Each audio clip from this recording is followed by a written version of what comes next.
What is going on, people? Welcome back. In today's episode, I've got another special guest for you guys. He goes by the name of Farhan Ahmed. Now, Farhan is a brother all the way from Chicago who contacted me through Instagram and said, bro, I want to collaborate with you. So we jumped on the phone, we started speaking, and it was honestly an amazing conversation. We were passionately diving deep into relationships and marriage. And my brother Farhan is a fully qualified therapist who works with people one-on-one, but now he's decided to take it online and work with people all over the world. So I want you to truly pay attention to this episode and watch it all the way to the end, because we talk some wisdom and some knowledge in this one. And yeah, bro, Farhan, I just want to say thank you for taking your time to make this happen. For the rest of you guys, we go deep into relationships and my personal experience using dating apps. So trust me, you're going to want to stick around for this one. Other than that, guys, before we begin, let's take a deep breath in right now. And a deep breath out.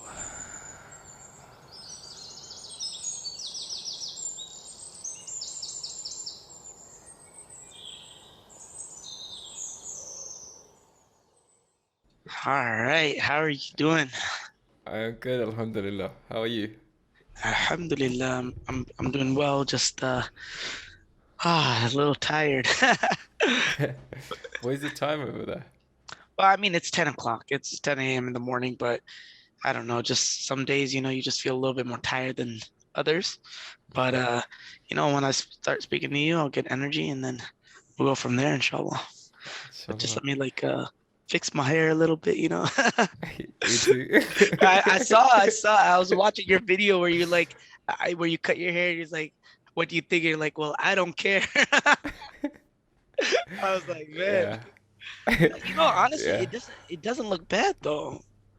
It really Glad. doesn't look that Glad. bad, you know? And my intention was like every time I go through like a massive change, I just start fresh, you know? Like I feel like I just want to get rid of the old and start Eh, again. yeah, and I do definitely I feel like that too. I used to have longer hair, right? And well, I used to have hair like yours too, like where I buzzed it, right? Did a fade and everything like that. So this is actually the hair that I have right now. I never had this for I never did this style for almost 10 years. It was just within the last year that I did it, right? So Yeah. so yeah, so I Okay. know what you feel like. It's just like you just take it all off and then you're just like, all right, I feel like a new person, Yeah, yeah, that you was know? the intention. That was the intention. I think I'm making some massive changes in my work, and um the way I'm showing up, it's like everything's behind the scenes, right?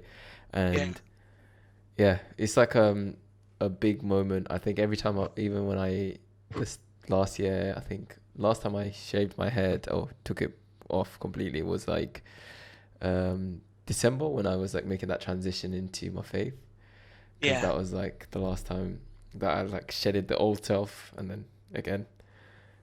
But yeah, it was a big change, I think, after our last conversation in terms of relationships. Oh my God, I made some massive changes. Yeah, I'm curious what change, I mean, I don't know if you feel comfortable or whatnot, but like what changes are you talking about like that you made?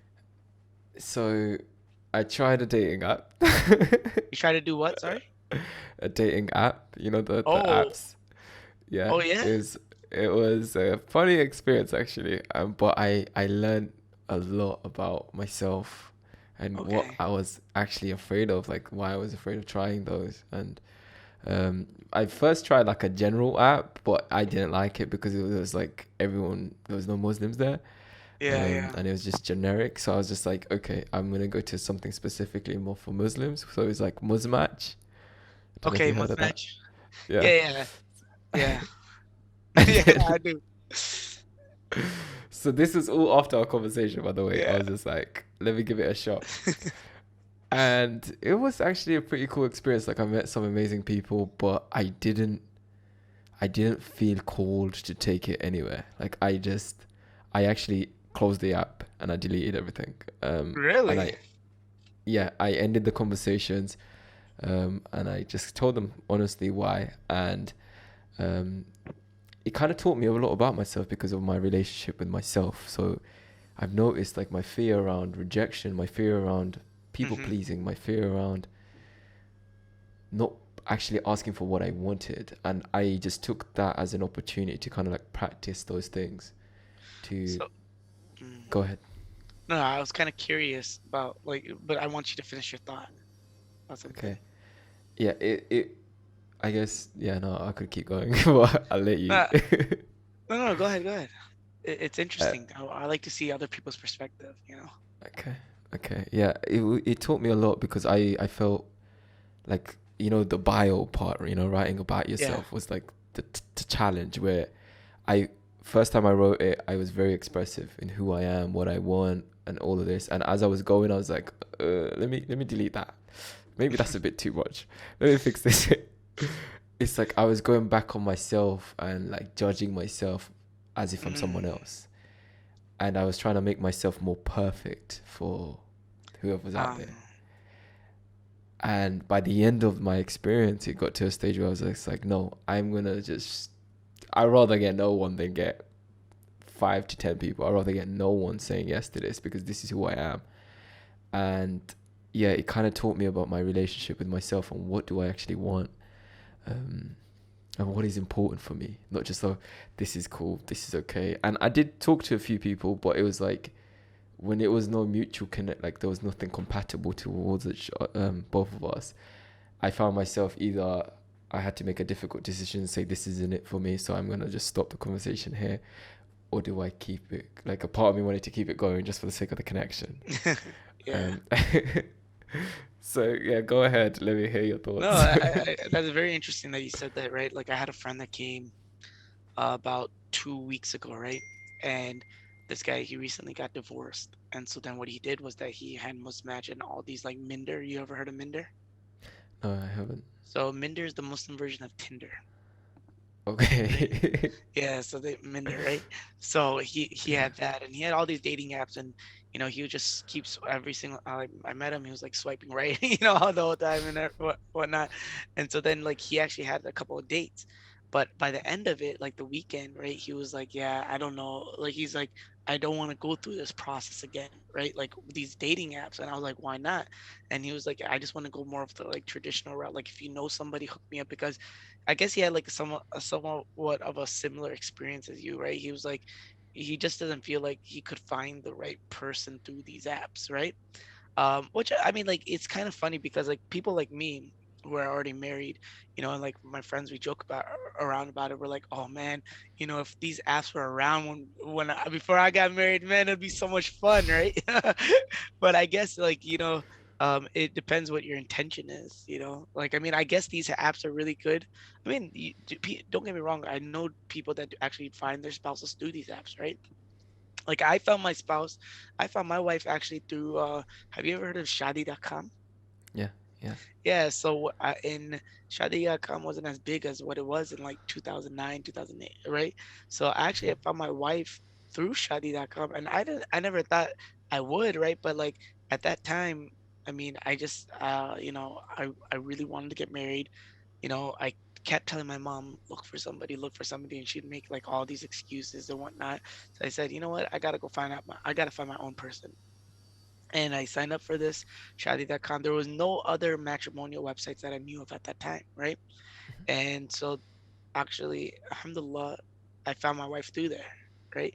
But I mean, all of these, dating apps and everything, we always talk about it, me and my friends now, and we're just like, man, um, I guess in one sense it does make it easier, but in another sense it makes it harder, right? Especially because I think you have to try describing yourself in such a short amount of space and trying to match with somebody, right? And you never really know if that person, who they really are, and if they are going to be, what you're looking for, I guess. So, um, I don't know. It's interesting in one sense, but like I understand where you're coming from as well. Yeah. It felt like I'm learning, but it felt like there was too many choices. Like I was Hmm. spoiled for choices to the point where it's like I don't know if that's a good thing. I don't think that's a good thing. And the reason being is because the problem is that when you get too many choices, you keep comparing, right? and not one person is going to have all the qualities you're looking for, right? It always reminds me of the hadith where, what are you looking for? Like the four qualities that a man looks for in a woman or should look for, right? Um, Religion, right? Nasab, your lineage, beauty, and you know, I forget the fourth one right now, but I think it was like, what was it? Nasab, lineage, looks, religion, and there's a fourth one. But What's anyways, the nasab, by whole the way? what? What's nasab? The first one. Nasab, lineage. Like, do they come from nobility? Uh, basically, like, how is their family? Are they like more like on the more wealthier side? Are they not on the wealthier side? Because the Prophet ﷺ said you should marry somebody at your level, right? And the reason being is that, like, let's say if you're really wealthy, right, and you marry a girl that's not as wealthy, or vice versa, a woman's very wealthy and she marries a guy that's not as wealthy, what's going to happen is that they're not going to be at their standard, right? And that will cause some issues going forward, because you're all your life you've been accustomed to a standard, right? And now you have to change your whole way of living, right? So that could also cause problems in a marriage. So, I mean, that being said, like, there's all these qualities that we look for in a wife. But the thing is that, or even a husband, right? But you're never going to find all of those qualities. And so then what happens is that you keep comparing and you're like, oh, well, this person has this qualities and that person has that qualities. And the more you keep talking to people, the more confused you get about who you actually want to marry, Yeah. you know and then that's so problematic. That's why I always tell people, you have 3 to 5 things that you're like, all right, these are the 3 to 5 things which are my make it or break it, right? And if they have those 3 to 5 qualities that I absolutely need, then I could work with everything else, right? And if you find that person, then just go for it, right? But if you don't find them, then okay, keep moving on. But I think the biggest problem that we make, and I don't know how it is in the UK, but here in the US, the age of when people get married is becoming even like higher and higher, because the thing is we're getting a lot more pickier now, right? The reason being is that there's so many choices. You have so many choices, and you're not sure of who you want to actually marry, because you're always comparing that person to the next person or a previous person, right? And especially the more relationships you're in, the worse it becomes, because even like guys that I've talked to, even who are married, they're constantly talking about their exes, right? They're like, man, my wife is this, but I wish like I knew this one girl. She was like, she had these qualities and everything, and that's dangerous for a marriage. Yeah. you know it's very dangerous, because now you're not going to be happy with who you have. Definitely. I think the one of the steps that I took after that experience was I just needed to clear out my energy in my area. Like it felt like I let go of everything that I kept open. Like I feel like I mm, needed to close the book on a lot of situations that haven't been closed on, and that was like the big shift for me, because I think making space and letting go was a big step. So when I even when I deleted the app or made the intention to close it down, I was just like, okay, the conversations that were open, I just I felt like avoiding them, but I thought, no, this is a process. Let me be honest. Let me actually tell them what's going on. And I did that, and then I was like, okay, let me just do that with everything that I've kept open, right? And I just made this intention to kind of like close the book on old relationships, like have that final difficult conversation and just end it there. Just let go. And not in anger or mm, frustration or, oh, there was something left, but like in love, if that makes sense, like in a caring way. yeah. And that that was like me stepping into a leadership that I've never felt before for myself. And alhamdulillah, because I was thinking, if I was already a married man, this would not be the situation. I would not want this to be the situation. Yeah. So I started just thinking, okay, let me think like I am already there. what would I do with this? So I started implementing that. Now, you're kind of inspiring me to give it a go, like keep open to it and not just fully close it. Yeah. But I feel like I needed that break to just kind of like make those changes and then approach it again. Yeah. But you're right, like you're absolutely right. It's like I didn't, like on Muslim there's this thing where it's like people's pictures could be blurred, so you can't even see them. Yeah.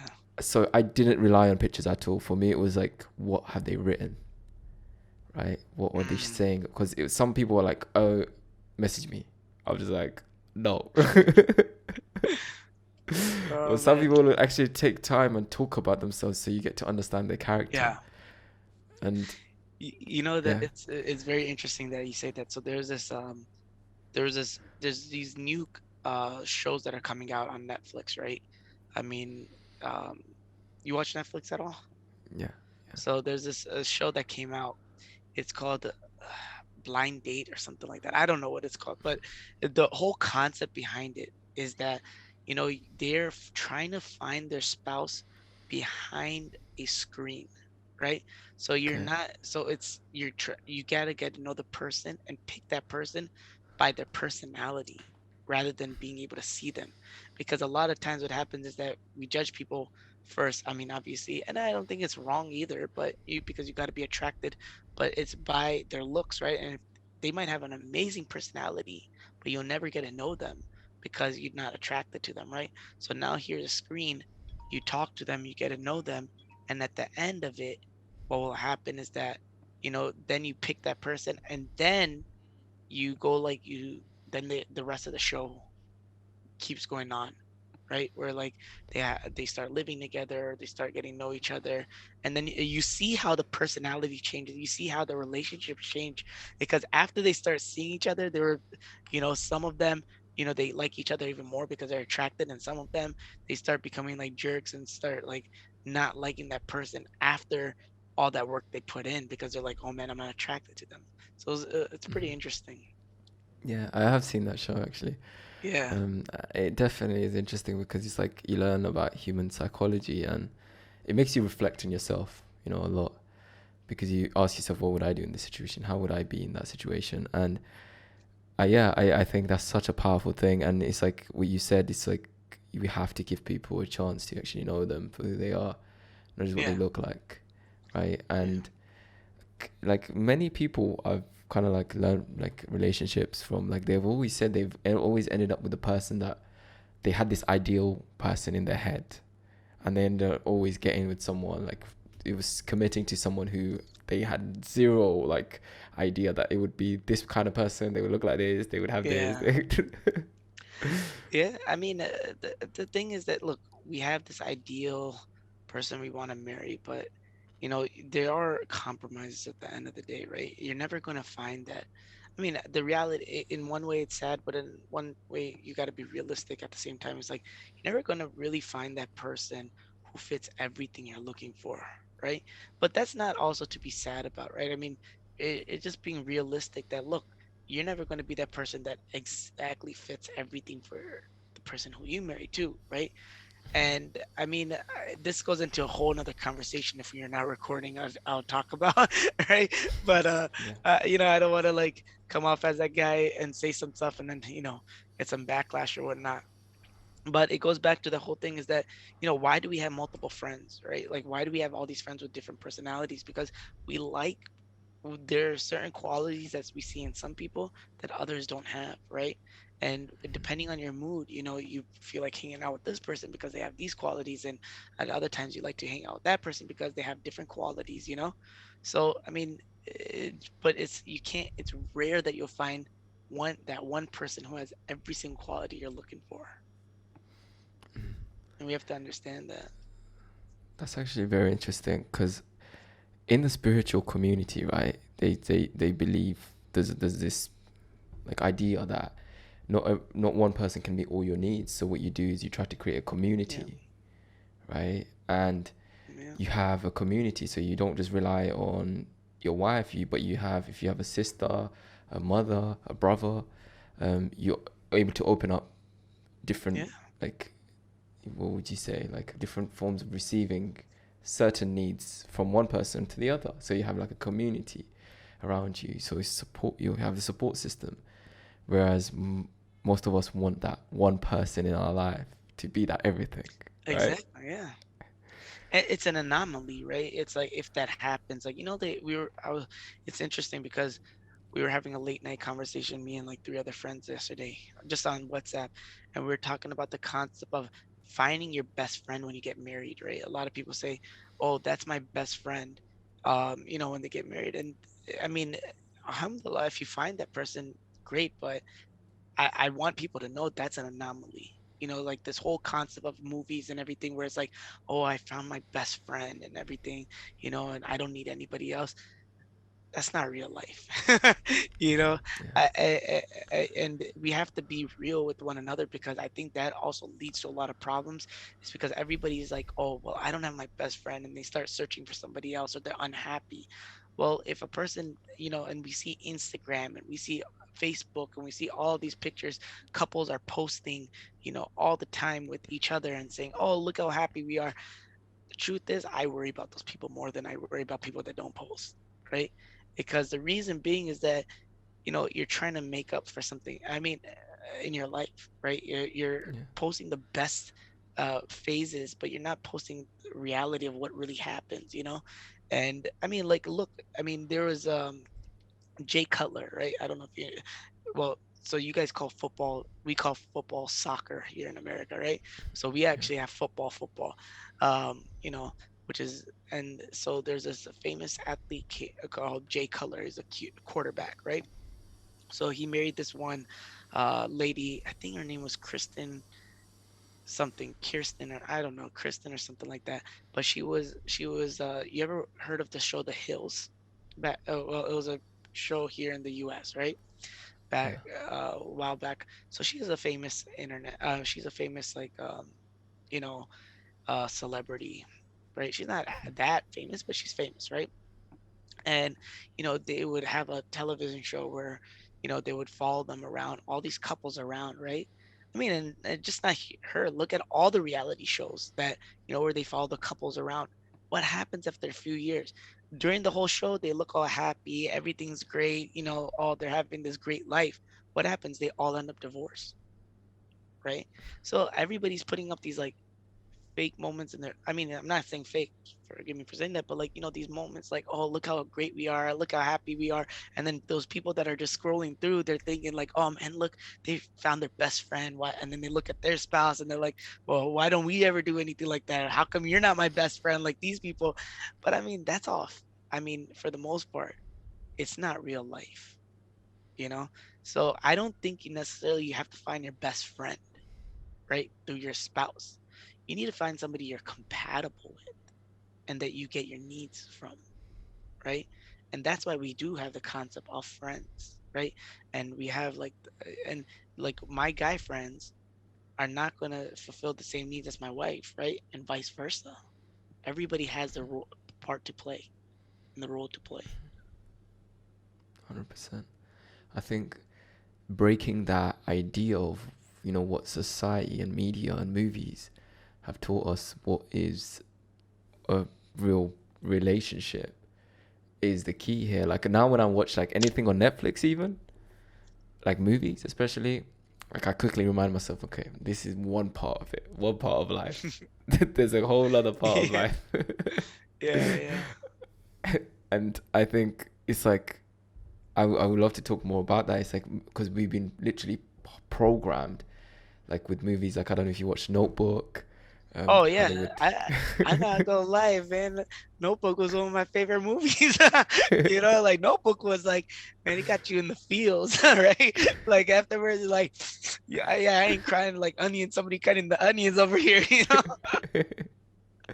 Man, Yeah, I guess it's like yeah, movies like that. They show a perspective of what love is, right, and how yeah, you abandon yourself for it. Like you forget everything for it. Like yeah. everything is love, right? In terms of with that two people together. Um, what would you say, like in terms of reality? Like now that say you're married, and what is the reality compared to that? I mean, that's the movie, right? Like, you ever watch Bollywood movies? Yeah. Yeah, like Like, I mean, like the famous Bollywood, like one of my favorites ever was like Kabhi Khushi Kabhi Gham or Kuch Kuch Hota Hai, right? Anything Shah Rukh yeah. Khan or the Khans I really liked, right? And you see all these like movies where it's like I think that ruined it for a lot of women because or a lot of people in general because what happened was that they saw these movies like Notebook or these Bollywood movies and then they're like waiting for their Prince Charming, right? Like they want to be swept off their feet, that stuff doesn't really happen. I mean, a marriage is ups and downs, right? And marriage, you're going to have, like I tell people, you are voluntarily, voluntarily putting yourself in a position where you don't know the outcome, right? Like if I'm not married, I could at least control somewhat of the outcome, right? Because it's myself I only have to worry about. Now when you're married, you your mood a lot of the time will I mean yeah we should try controlling our own moods and stuff like that and not letting people dictate how we are like in the sense of how we react, right? But that's like a higher power, like that's a little bit harder to do, right? That takes years of experience. But now just the way that your spouse looks at you, the way that they talk to you, everything controls or dictates how you're going to react, all right? A little bit. So I mean, so that's what we have to realize. It's like that's all like movies, and and not to get caught up in that. And the reason why we get married in the first place is because of the sunnah of the Prophet sallallahu alaihi wasallam, right? An nikah nisfuddin, right? The marriage is half your deen, and that's the thing. Is like the tests that you'll go through in your marriage, right? Like you sometimes feel like, oh, everything is going great and your iman is so high, and then sometimes like people, their marriages are going really bad and their iman, they feel like their iman is going lower. But these are all tests, right, at the end of the day. And that's why you cannot reach a certain maqam, a certain level, without being married, right? Without being married, because you're never going to experience the highs and lows. And how do we know we're passing a test? Is because if we're getting closer to Allah, right? We're passing. How do we know we're failing a test? Is if we're going further away from Allah, right? So in marriage, you're going to go through all these ups and downs and everything like that. But it's about perseverance, right? It's about working through those problems. And I always say, as long as a person doesn't do something that like utterly like you cannot work through, right, anymore, right, where you're just like, that's it, you really crossed the line, right? Like some for some people it's cheating or something like that. Do feel like a lot of things are workable in a marriage, right? I genuinely do believe, but you have to be willing to. That's the thing, willing to work on it. And it depends on your commitment level and what you want to do. Is for some people, yes, I mean, what I always tell people is this: if you are transgressing those lines where it's like, okay, I'm married to somebody, but now I am making Allah subhanahu wa ta'ala upset, right? Because all I do is fight with my spouse all the time. Then is that marriage really worth it? Because there's no barakah in there, there's no blessings, and at the same time, what's happening is that you are committing sin, right? You're not doing something that's pleasing, right? So is that better to stay in that marriage, right? And keep fighting with one another, because we know like when you fight constantly with somebody, you're usually using bad words or you're doing something that's hurting that person and you're not pleasing Allah, right? Or is it better that you separate and you please Allah and you're not fighting anymore, right? So as long as it's not to that point where it's like constantly fighting and all of these things, and both people are super unhappy, then I do think a lot, working it out. And I do think if you go to the right marriage counselor, coach, somebody like us, I do think if you're really, really wanting to work on it, it can be worked on, your marriage, right? It's just how much effort are you willing to put in, you know?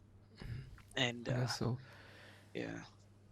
And I guess, wouldn't you say that that's like the way we deal with the challenges in marriage is how we were dealing with the challenges in our life before marriage, right? Like in terms of Yeah, our own struggles, our problems, and yeah. I mean, we have to first, like what I tell people is don't think that marriage is going to fix you, right?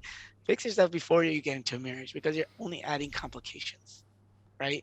Yeah. If we have anger issues before marriage, it's only going to get worse during marriage, right? We have to work out these things, figure out what we need to work on, and before we add another like layer into our life, um, and that's it's about self-awareness, right? We have to know ourselves better than other people know ourselves, right? Like what triggers us, what Agree. we like, what we dislike. What do we do in situations where we're feeling like a little tense, or we're feeling that somebody's about where we feel like a little trigger, our trigger points and everything. So that's on us to learn that, right? And then so we know that when we're in a relationship, okay, look, this could be the best thing in our life, right? And that's why we get married because of this, right? The reason why we get married is we all want to be in love, you know. And obviously, as a Muslim, we can't date or we can't do anything impermissible, right? And everything. But the human heart wants to be loved, and you can't control who you love, right? You might have this perfect woman, like I'm talking because I'm a guy, right? You might have this perfect woman over there, has all these qualities, and everybody's saying, man, she'll be the best person for you. But now you might have this woman who is really wrong for you, but your heart's attached to that person, right? I mean, you can't control that, right? That's just that's just your heart. But at the end of the day, you know, um, we got to make sound decisions, and you gotta, you can't even if you're in love, right? You got to make sure that what you're doing is, not harming the other person and not harming yourself, most importantly, right? Because one wrong decision, right, in your life will have an effect. Like for every action, there's a reaction, right? For everything that you do in your life, there's going to be a consequence for, you know? So, I mean, our heart is very precious and we got to protect it, right? At the same time, and Yeah. make sure that who you're giving it to is worth it at the end of the day. 100%. I think that's beautifully said. It's like the crazy thing is for me, it's like the closer I get to Islam, it's like the in somewhat the rules, right, that we follow is like there to protect your heart. And it's like we Yeah. see them as rules and we see them as limitations before. Like I remember when I knew about them, I was like, yeah, I don't know about that, like that's restricting me, or oh, that's a bit too restrictive, especially because I live in London. It's like majority of the people don't even want to hear about it unless like they're faithful to Islam. They don't really want to talk about the rules around it because it's Yeah. like it's too restrictive and limiting. But for me, it's like the more I'm trying to commit to Allah, it's like I need to honor those rules, and the more I'm honoring them, I'm understanding they were there for my what would you say, for my the benefit for my heart, right? Like in terms of me actually guarding my heart and actually being able to understand my energy properly. And it's like, but before my perspective was these were limitations, these were restricting me. I just need to temptation stay away. But now it's like I'm understanding these are there because it's protecting me. I just didn't see it Yeah. that way before.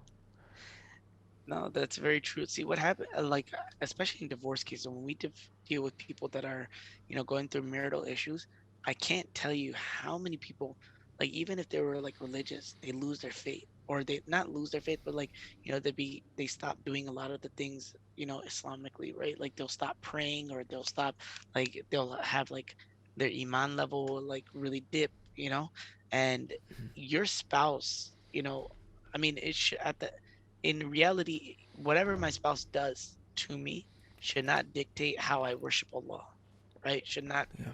Should not have an effect on my relationship with Allah. But I mean, let's be real. When you're upset, when your friends make you upset, or when your parents make you upset, who do we usually take it out on? I mean, we usually like stop praying, or we say why we blame Allah, we do all of these things, right? And that's the thing. That's why all these rules are put in place to protect us from not doing something wrong, right? So that our relationship with Allah only keeps growing and becoming stronger, right? So, I mean, we don't look at it like that. We just think that, oh, Islam is so restrictive and Islam is really bad. But think about this. You know, fine. Take out Islam for a minute. Look how many people commit suicide, right? Think about how many men, there's men, a lot of men after marriage, they commit suicide, right? Because they're so heartbroken, right? Or people in relationships. Like if you look at all these, a lot of celebrities and whatnot, they go into rehab. And, you ever heard of, what's his name? Pete Davidson? He's on No. Saturday Night Live. He's like, he used to date uh Ariana Grande, Okay. right? You heard of Yeah. Ariana Grande, right? The Yeah. big singer and everything. I mean, look how many mental health issues he has, right? And I mean, his relationships, how they affect them, and all of that things, right? All these relationships have an impact on you, right? For every single relationship you get into, I mean, we cannot say that, oh, we're just going to leave and then we're not going to have all these thoughts and, it's not going to have an effect on us. Every single woman that you're with, or every single man you're with, if you're a woman, um, it's going to have an impact on your mental health, right? And that's why all these rules are in place at the end of the day, is to protect us. But we don't see it that way. We just look at it as, oh, how restrictive religion is and deen is and all of those things. But we don't look at it like, you could always look at things in two ways: the glass half full, glass half empty. We could look at things in a negative way or positive way. And I always tell people, if you really look at deen, right, in religion, Islam in general, how many things are we not allowed to do? You know, I did this exercise with some kids a few weeks back, and I said that, start naming all the things we can't do. And at the end of it, they only name like 7, 8 things that we're absolutely not able to do, right? But that means that we're able to do so many things else. It's only 8 things that, as a Muslim, are restricted from doing, right? Like gambling, right? And I mean, I'm not talking about universal things like stealing, cheating, stealing, and all of those, because that's regardless of religion, right? And stuff. But drinking alcohol, drugs, dating, that's like 4 right there, right? And fine, eating pork, that's 5. But other than that, like, can you really tell me? May fine, not watching wrong, lustful things, pornography and stuff, but so that's like 6. But other than that, can you really tell me what else we're not allowed to do? That I feel like you hit all of them. Right? So out of Yeah. 6 things we're not allowed to do, that means everything else we're allowed to do, right? But we only focus on these 6 things and say, well, religion's so restrictive. We're not allowed to do this. Religion, look how restrictive Islam is, and stuff. But Yeah. I It's mean, very true. I mean, it's your perspective. Life is all about your perspective, of how you see things in your relationship or whatnot. Now, I could focus on the negativity of my wife, but then what about all the good stuff she does? Right? What about all of the things that she does for me? Am I not going to focus on that, or my spouse, right? So it's all, life is always about your perspective and how you want to see things. I definitely agree. I think the way you put that was perfectly said. It's like it's not that restrictive. I mean, for me Yeah. personally, it's just a few sacrifices that I had to make in terms of who I was. But my life, it hasn't been better than since. Basically, it's like the changes that I've made. I feel like I'm stepping into who I really want to be, and alhamdulillah, it's like it's been a journey. And I guess one of the questions I wanted to ask you was, like, in terms of relationships, like, so how would you say one person, say a single person, can prepare for, say, the conflicts in terms of committing to someone else? Like, what is it that you would say, work on yourself? What is important in terms of that? Because I know, we didn't really get much into the therapy part of things, Yeah, yeah. right? And how important is it to understand, like, yourself, to why you are the way you are, your triggers, the attachment style that you might have in a relationship? Like, how important is it to learn about these things, especially before marriage? Or you can also be in a marriage and still learn these things. Yeah. But say for whoever's watching and their intention is, like myself, to seek for a partner, like, what is it that you would say was most important for them? Well, I mean, I think, before, we have this idea that, okay, going to therapy or going to see somebody like us, like a life coach who are therapists, right? is wrong in the first place. There's just a taboo aspect of it, right? But I think, everybody should see one. Even therapists see therapists, right? And there's nothing wrong with that because we're always trying to get a better perspective of who we are and trying to understand ourselves better, right? That's the whole thing of why we named our organization Ihsan Coaching, right? Because Ihsan means excellence. And what we're trying to do is perfect ourselves. Like, obviously, we're never going to reach perfection, but what we're trying to do is we're trying to be the best of ourselves, right? And become better and understand who we are and what we need and what are our triggers and what we don't like and we dislike and what we like and what not, and I don't think we focus enough on that, right? Like, our whole life is just about, okay, going to school, getting a job, or going through the motions, right? But we never understand completely who we are, and then we feel all this unhappiness, right, in life. We don't understand why do we feel all this unhappiness. So I think it's very important to understand who you are first and foremost as a person, right? Because you need to be happy regardless of anybody else, right? Like, I should Yeah. be able to be in my house and feel at least sort of contentment, right, in my life. And that's why Allah subhanahu wa ta'ala says in the Quran, أعوذ بالله من الشيطان الرجيم ألا بذكر الله تطمئن القلوب, that verily with the remembrance of Allah do the hearts find satisfaction, right? And that's what we're trying to look for in life, is to find satisfaction, to find peace and contentment, right? So regardless of whoever I marry, or if I'm alone or whatnot, I should try finding that peace and contentment first and foremost for myself, right? Now, when you get married and everything, it's very important to know your triggers because now, like I mentioned, you're adding that complexity. But a lot of times we think that, oh, we only go to therapists or we go to, we go see somebody when we have issues. No, that's wrong, right? Like, we could try enhancing it. Like, you might have a great marriage, but you want to make it even better, right? You want to, so Yeah. you go in there with the intent of, okay, let's figure out each other even more, right? Because a lot of times it's that spouses, they want to put the best version of themselves, and they might not feel comfortable, or they might not want to tell their spouse, their significant other, something about them, because they don't have that open communication yet, right? It takes 1 to 3 years to actually fully understand, or not fully, but start to understand your spouse and get into that, more of like a routine. And that's why most divorces happen between 1 to 3 years in general. So that whole thing about, okay, as couples, we work on people like that. Is like, okay, finding out the triggers. What do you like? Finding out your love languages, right?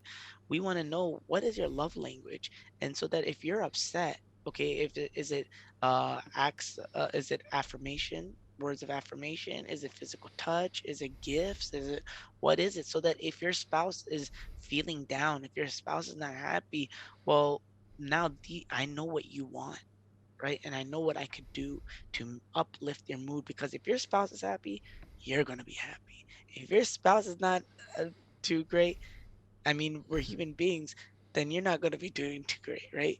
It's when you're in a marriage, I know this sounds like cheesy, but like, you're kind of like as one person in a sense, you know, because yeah, you're your own separate person, but your mood, like I mentioned, is predicated a lot on your other person, right? Like, how can you be like also happy and you want to do all of these things, but your spouse is like, no, and they're upset.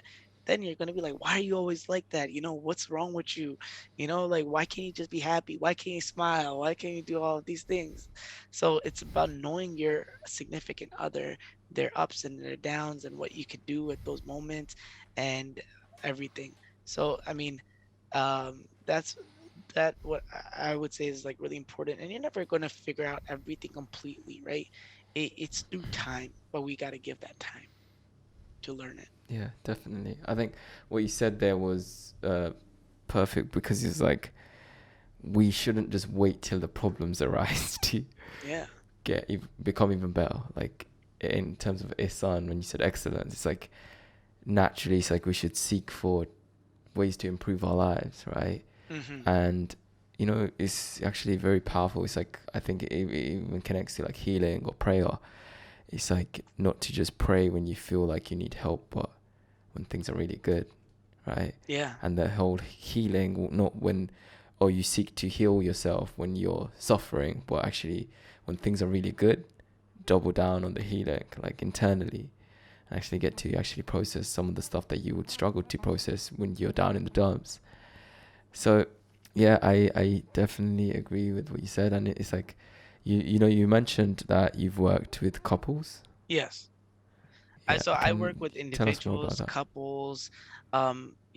We do a lot of premarital coaching beforehand. It's like when people are in the process of getting married, because, I want to touch on that before I get into couples, is because I think a lot of times you could save yourself a lot of heartache and headaches and money, you know, if you do premarital coaching beforehand. Reason being is because, I've noticed a lot of the times is that when a person is looking for somebody, right, they might not know the correct question to ask. We just say, oh, how are you as a Muslim? How are you as a person? Oh, what's your personality? And I mean, what are you gonna answer with? Like how's that person gonna answer these questions, right? And then even if they answer it, a lot of times is that, you know, we want to, like, these girls or these guys, they want to get married, so they might say what they think you want to hear. Right. So everybody's waiting for you, the other person to go first. And then they hear the answer and they're like, oh, well, okay, let me kind of match it up to that, and stuff. And that's problematic because you're not knowing who that person really is. And I've seen this throughout marriages, right? Is that they said that, well, they said this before marriage and now they're totally opposite. And I was like, well, you know a lot of times we're just trying to, like, think about it. When two people are dating, right, when you see all these TV shows and whatnot, and like even in real life, when people are dating, they say the slick lines, right? Or they say things that the girl wants to Mhm, hear, and they get them, and mhm. then they do their thing, and then, you know, then it doesn't work out, right? It's because you're not being real with who you are at that moment, right? And I think, and through this premarital coaching, is that that's what we do, is that we have these topic areas that we cover, right? And we go through a list of questions and making sure, because 90% of communication is nonverbal. So I'm not just listening to what you're saying, I'm watching you and seeing how your body's reacting and your facial expressions and everything. Because why? Is that we want to know, is it what you're saying aligns with your with how you really are, and your and your reactions and everything. Because then what we do is we pinpoint that out. We, and we, so the first session is together, husband, potential spouses, and we ask all these questions, trying to get to know one another better, and what they think about religion, what they think about kids, what they think about, even if you were like, one of the questions that I like to ask a lot is this, is, if you felt that you were physically abused, sexually abused, or like abused verbally and everything, what would you do in that situation, right? And then, follow-up question is that, if you felt that, who would you go to, right? Now, obviously, physically abuse, that's, we should never be doing that in general. But, like, okay, let's say that you keep getting into fights, like something less, not like to the level of physical abuse, but, you're yelling and you're screaming at your wife and your husband, and, constantly getting into fights. So who would you turn to? And a lot of times people say, well, I'll turn to my parents, right? And that, or I'll turn to my family members. And I always say that's problematic, right? It's a trick question. I want to know, and we talk about this because, look, when you turn to your family members, what happens? They're subjective, not objective, right? And what happens is that no matter what, they're most likely going to take your side, even if you're wrong, because they love you so much. That's why you should have a third party, that who both husband and wife agrees to, or those people agree to, that, okay, we feel that this person is going to be objective. They're not going to take our sides. They're going to listen, and they have the skill set, and then they're going to help us with our decision making, if we can't, if we're at like a deadlock, like we cannot come up with like what to do, right? And so we go through all of these things. Finances, that's one of the main reasons for divorce, right?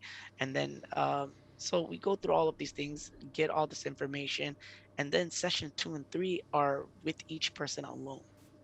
Reason why Okay. is, now what we do is we want to say, hey, when I asked this question, it felt like, you were not too sure, or I saw your reaction when they were talking about this question, right? And we want to get to know them more in depth and see, like, really what they're thinking, their thought process is, right? And understand, like, where they're coming from. And then session 4 is that we bring both people together, and now we help them. Like we'd say, okay, these are the potential issues that I saw, right? And we need to work on. If you want, like, what we should be working on, or, if it's really bad, then we just tell them straight up, like, listen, there's a lot of red flags, right? These are the red flags. And, I'm not sure if it's going to, how things are going to go. And you'd be surprised. A lot of people after these sessions are like, you know what? I don't think this marriage is good for me. Some people are like, well, this marriage is good for me, but yes, let's work on these things, right? And the whole point of it is that we want to alleviate all the problems beforehand, as much as we can beforehand. Then when you're going inside the marriage, and then, now you have to deal with all of these, right? The divorce rate, what is the divorce rate? Is 33.3% for Muslims, and it's only growing higher, right? And even out of those percentage of Muslims that are married, 70 to 75% of Muslims are not even happy in their own marriages, right? So we're like, it's a huge failure rate, right? But and a lot of times it happens that because we don't do our due diligence, right? We're not asking these right questions. We're not going doing premarital coaching. We're not getting we're just relying on like upon what we think is the correct and whatnot. And that's why we have experts in this field, right?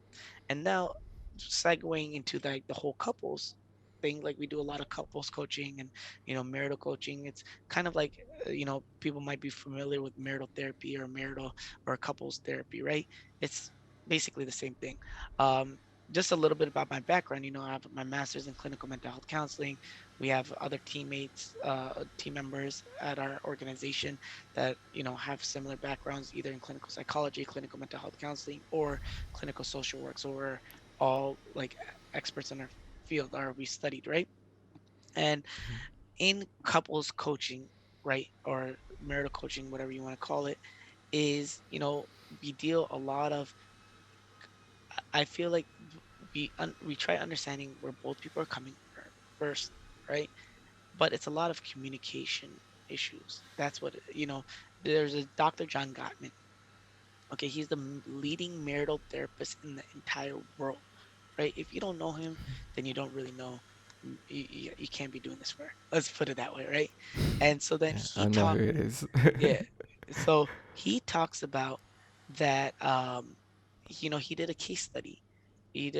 Over 3,000 case studies, basically, and he could predict with a 90% accuracy within 5 minutes whether a couple is going to remain married or they're going to get divorced, right? Wow. All by communication skills, right? But the way that a couple communicates with another, with their spouse and everything. So, we work a lot with couples, and trying to fix the relationships, and help them, right? And that's another thing, is like we want to see where they're at and what. So the way that it goes is that they come in, I let them air out their grievances and everything, right? But by the because a lot of times we just need to get things off our chest, and we need to feel like we need to feel heard, right? But then at the end of it, I want to know, okay, now we're done with the storytelling mode, right? This is what we call storytelling mode. Oh, they did this and this has happened, and going all into the history and everything, right? Which is important. But now let's what are the key themes, right? What are the key areas that we need to focus on, right? That we want something quantifiable, like, okay, this is what we're actually going to get toward, this is what we're going to be working towards. So at the end of the session, I always say, okay, on a 0 to 10 scale, where are you, where do you feel like you're in your marriage, right? And you'll be surprised, sometimes the man is like, yeah, we're at a 7 8, and the woman's like, we're at a 3, and they're like, whoa, we're way off here, right?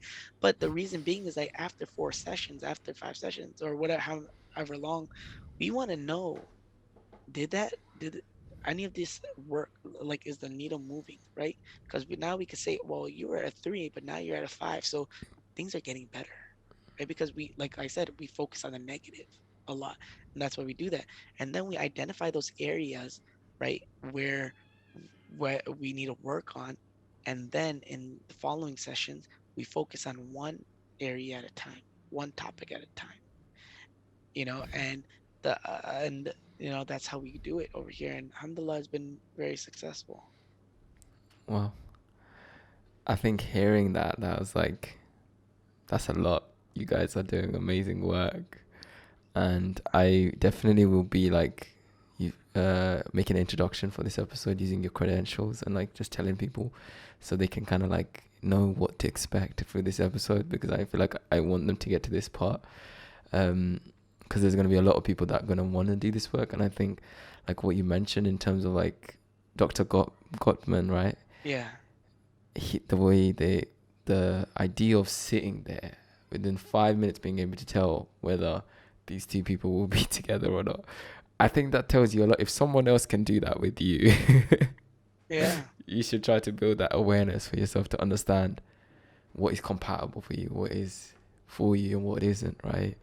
And why would you say, like, for someone else to be able to tell you within 5 minutes for someone that might not even see it at all? Like, what is that difference? Well, I mean, one, he's an expert, right? So, I mean, not, Yeah, I'll be honest, not everybody could do that, right? We're not, I mean, he's dedicated his life to this, yeah, right? So, I mean, he just knows all the different communication styles and, just the way, like, he understands it. So, I mean, like, uh, that's a tough question to answer, so I I, guess a yeah. better way to ask would be like, what is it that, if you're aware of his work, what is it that he usually looks out for, like that tells you whether this is a red flag, or what is the main things that you would say people should look out for in terms of compatibility? I mean, what you should look out for. I mean, like things that what he looks right is, there's stonewalling. There's, are you sarcastic when you're answering your spouse? Like, are you listening to them? Are you hearing them? There's all these things really. I mean, it's not just like one thing, right? But it's really like it's just how are you responding to your spouse. One of the things that I always tell people is this is, you know a lot of the times we shut down our spouses, right? We shut them down because we don't want to hear it, and we don't want to. We think that if we listen and we understand our spouse, that means I'm agreeing with them, and we don't want to agree with them because then we think that, they have the upper hand, or it's going to that whatever they say is going to be implemented in our marriage. But the thing is that understanding is different than agreeing, right? They're two separate things, and a lot of times people just want to be understood. You don't have to necessarily agree with that person, but you have to understand the person's viewpoint of why they're doing what they're doing, you know and yeah, and I think that's very important in a marriage. And a lot of the times we don't want to hear what our spouse has to say, right? We're just like, we're tired, or we're just like, okay, we just dismiss it, and then we shut them down. And I think that's very problematic, because then what happens if I keep shutting you down, right? And if I keep not trying to understand you, then you're not going to keep trying. And then what happens Yeah, is eventually you're just not going to talk with me, right? Like, think about people outside that we know, outside of our homes that we know, and then we try sparking up conversations, but then we feel rejected all the time. Pretty soon, we're not even going to try talking to them. We're just going to, let them go and be like, all right, they're not worth my time. Same with the spouse. If you keep feeling rejected by your spouse and keep getting shut down, then what's going to happen? You're not going to open up to them anymore, and then you're just going to feel more distant, right? So that's why it's so. I mean, so he sees all of these things of like how you're responding and what you're saying, and on all of that, and he takes that into consideration. He could understand whether, um, you know, how the marriage is going to go. You know, yeah, so. totally agree. I think it's like the potential of where it's leading to is going to be very visible in terms of communication. Like, say, how would you say like our childhood affects the way we communicate our wants and needs? Wait, sorry, say that again. Like, how much would you say like our childhood directly is impacting the way we express our wants and needs with our partner? Oh, I do. Our childhood has, I think, plays a big part, right? Because look, we're observational learners, right? And as observational learners, we do what we see. And if we saw like our parents, they don't have a healthy marriage, right? Then how do we learn what a healthy marriage really is? Or how do we learn a lot of these things? We're trying to figure it out, right? So, a lot of people say, well, I turn into my dad or I turn into my mom when they're like later on. Well, why do you think that is? Because that's what you've known all your life, and what you've seen all your life. So, like that's why what they say is like if you are in a household where your dad or somebody's an abusive person, there's a high likely chance that you're going to be abusive yourself, right? And so because again we're observational learners, so that's why it's so important as a child that the marriage, the parents. I always like to, whenever I do seminars or like on children or anything, I like to start off with the parents, right? Because the parents are the foundation. you know what they do in their marriage, like if you keep building a building, right, and the foundation is weak, it doesn't matter how what you use, it's all going to come down crumbling. And your parents are that foundation at the end of the day. And if that is weak, then think about the impact that's going to have on the child, right? Socially, experts talk about like, socially how that affects them, right? They're not going to feel confident, right? They're going to have, they're not going to feel that confidence in their life, right? Um, uh, Emotionally, how that's going to affect them, right? That they're not going to, emotionally, that's going to affect them like confidence wise and low self-esteem and everything. But also, when it comes to education, actually research shows that a child that comes from a broken home, or like a home that's not, where there's a lot of fighting and everything, they're twice as likely not to be on par as a person that comes from a house where it's very stable, right? So all of these things affect the child. And then think about how that, from a young age, right? And then how that just only, like as they get older, what impact they'll have on them, right? And so much so that when they get married, they'll start thinking that, oh, you know what? This is normal. That what I've seen was normal, Yeah. you know? Wow. That's like something that I could really reflect on, because for me it was like I noticed how what I witnessed as a child impacted like a lot of my family as well, my cousins and stuff. Hmm. Most of us come from broken homes, and it's like where we didn't get a healthy, like our first experience of seeing what a marriage is was from our parents, and most of us seen broken marriages. And Yeah, that I can see where we all are in our relationships, how that's impacted the way we show up in those relationships, and yeah. like the way we even show up for ourselves. And yeah, and it's like, so what would you say, like in terms of, I know the foundation is there, but what would you say to people who are, say, adults now and they want to make those changes? Therapy is one way, and like Yeah. what direction do you usually start in, say, when you go into therapy with Well, I someone mean, who's I, wants to I work think on the this? one thing I want to say is that just because you come from a broken home doesn't mean that when you get married and when you have your spouse, it's going to be a broken house or home also, right? I want to give hope to people. My parents are divorced too. My dad and my mom, alhamdulillah, they got remarried to people. And like, um where I come from, my parents are the only people that are divorced, right? Like we grew up in this very small town. So I think even harder because like now that I live in a big city, you see it's very common, but growing up, my parents are the only ones that I knew who were Muslims that were divorced, right? And it was just a little bit difficult because I had nobody to relate with, nobody to really speak or understand what, or try to understand like what we were going through, right?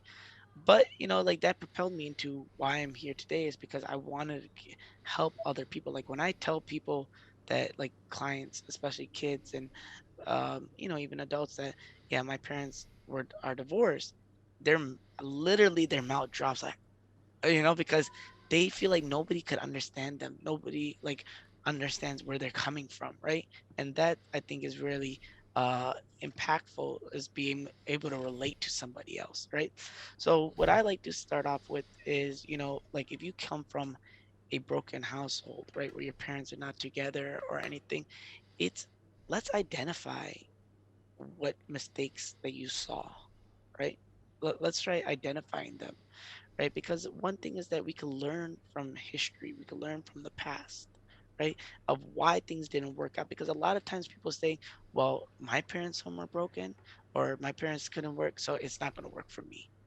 Well, let's understand why it didn't work for your parents. What qualities that they had that they, that you could improve on. What qualities, that what things that they were not doing that, we could say, well, I'm not going to do this either. Or what things that they were, like they should have done that they didn't do and what we can implement within our lives, right? So it's about learning a lot of these things. And I feel like if we go through this process, right, it's not going to be 1 or 2 sessions. It takes some time. Then what we could do is understand where they made their mistakes and what things I need to improve on as a person so I don't fall into that same trap, right? So I think, I mean, that's the beauty of therapy, coaching, all of these things is that we could identify the coach, like for people like us, we help them identify where their parents possibly made mistakes so that we don't repeat that again. And and that's where it comes introspection, reflection, right? All of these things. And a lot of times we're not able to do that without help. You know, so I want to give the message of hope to people that just because your parents relationship or whatnot is wasn't that great doesn't mean that your relationship won't be. It all depends on how much effort and work you're willing to put. And the fact that you even came to a therapist or a coach or somebody and to even, you know, to try working on it is a great first step, right? 100%. Because alhamdulillah, at least you came. At least you're there and you recognize something's not right or you want to make something better. And that itself is the huge first step. A lot of times, I get people that call me or message me and they're like, I never thought I'd be in this position. And I don't know. I just want to talk to you and figure out like about your organization and therapy and coaching and whatnot. But I don't know if it's for me, if I could do this, right? Because they just look down upon it, right? But we got to get out of that fear, right? We got to get out of that fear and recognize that, look, these are here for us to become better and make our lives better, inshallah. Inshallah. I think, like you said, whoever's listening to this right now, that is the first step, for them to be open to these kind of conversations and have that knowledge available to them Hmm. that things can change. And if you put the work in, it's going to be tough, it's going to be challenging, but it will change because as you be persistent in it. For me, that was the same thing. It's like, for me to show up like this, I had to go through so many changes to actually be able to help others through it. And that, as times where I was committed, no matter what it took, I was like committed to do the work. And that was where I could say it's like, in terms of, I used to struggle with like communication, for example. And when I was in terms of, especially when I was in relationships, it's like that was like my hardest thing, is to ask for what I wanted and needed. Hmm. Because as a child I never got that, so it's like I grew up into this guy who's just like, I don't want or need anything. Yeah. Which internally I was struggling, but externally I was smiling through it. And that was my greatest struggle, is like asking for what I wanted and needed, especially in a relationship. And then I started learning, I had to teach myself how to do this, like asking. And that was the challenge. And I could say, honestly, it's changed my life. And inshallah, like, I'm going to keep doing the work that I'm doing on myself and be able to show up for other people. And like, I just want to thank you for, Inshallah. making time, for jumping on this podcast. And I honestly could speak about this for hours, like Yeah, yeah, relationships. yeah. And I think for everyone that's listening, it's like, definitely I'll be putting all your information down below in the link in the description, and your Instagram account that we tagged above of the video. So for anyone that say, who is it that you're specifically working with now, like with through Ihsan Coaching, like if you just can go through that for us one more time. Like what Ihsan coaching is, or?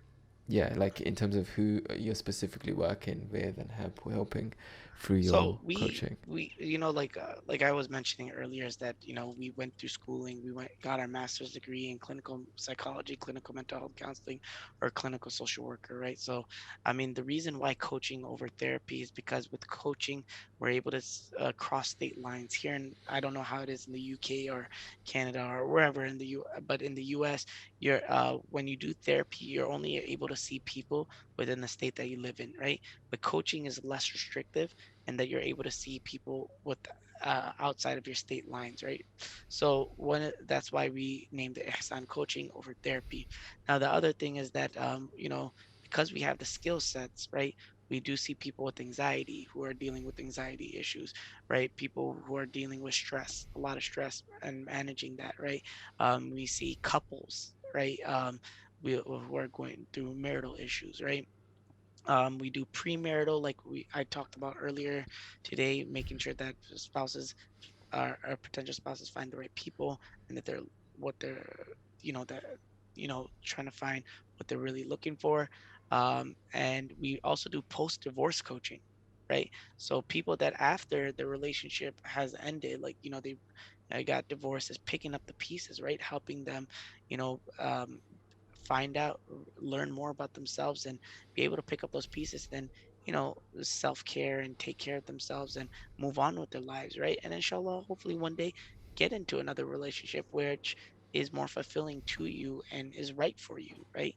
And everything. So we work with that, and we also do a lot of parent coaching, right? What parent coaching is parents that are having difficulty with their child and they don't know what to do, and we help you through that process of how to deal with difficult children, and how to just be a better parent in general, right? Because we're all juggling a lot, right? Whether it's our jobs and you know uh, different things in our lives, and then having children. I mean, I have 3 kids myself, alhamdulillah, right?